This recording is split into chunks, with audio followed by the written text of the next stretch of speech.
आलू गोश्त जाएगा उसमें।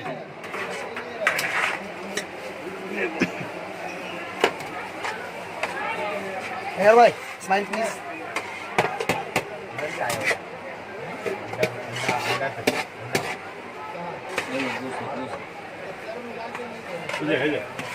भाई ईमानदारी से सबको देना एक बराबर, ठीक है, मुस्तहब गरीब का हक है।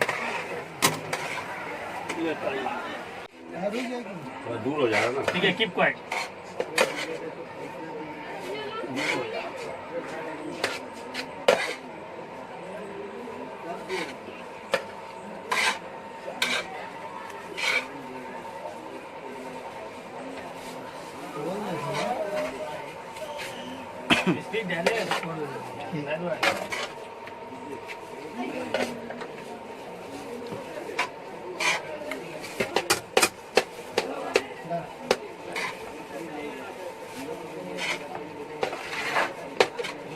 आपको